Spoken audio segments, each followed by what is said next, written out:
Timeless Concepts from Physics Helpline. This is a video tutorial series through which we will sharpen our problem solving skill.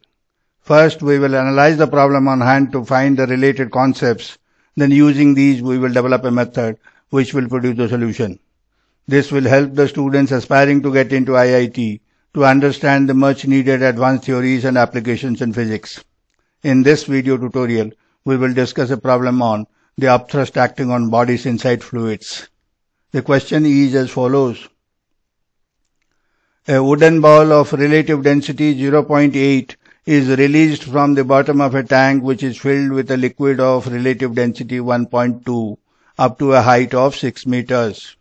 The ball rises in the liquid, emerges from its surface, moves in the upward direction and attains a maximum height h above the surface of the liquid.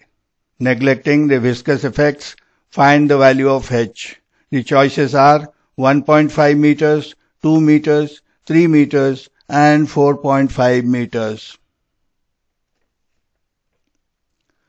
To solve the problem, we will make use of the work energy principle, which states that the work done by all the forces acting on a system is equal to the net change in its kinetic energy.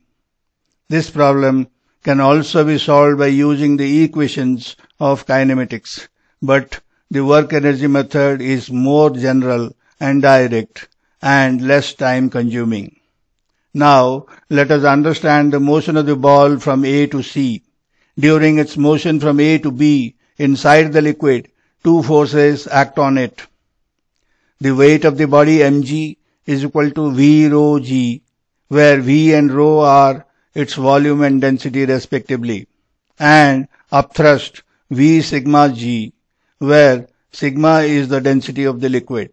Since upthrust is greater than weight, the net force acts in the upward direction, which is equal to v into sigma minus rho into z. Therefore, it accelerates up to B. Once it emerges from the liquid, the only force acting on it is its weight.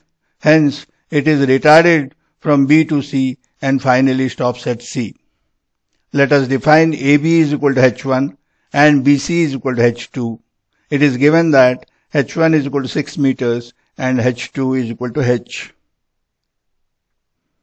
Now let us understand that the force of gravity acts on the body during its entire motion from A to C, and the force due to upthrust acts on it during its motion from A to B only. Therefore, work done by gravity is equal to minus v rho g into h1 plus h2. It is negative because the force and displacement are opposite in direction, and work done by upthrust is equal to v sigma g h1. It is positive because the force and displacement are in the same direction. Therefore, net work done is equal to minus v rho g into h1 plus h2 plus v sigma g h1. Now, the initial kinetic energy of the body at A is 0 and final kinetic energy of the body at C is also 0. Therefore, net change in kinetic energy is equal to 0. Therefore, work energy principle gives minus v rho g into h1 plus h2 plus v sigma g h1 is equal to 0. Simplifying, we get h1 plus h2 is equal to sigma by rho into h1. Putting the values of rho and sigma and simplifying, we get h1 plus h2 is equal to 3 by 2 into h1, or h2 is equal to h1 by 2, which is equal to 3 meters, which is the answer to the question.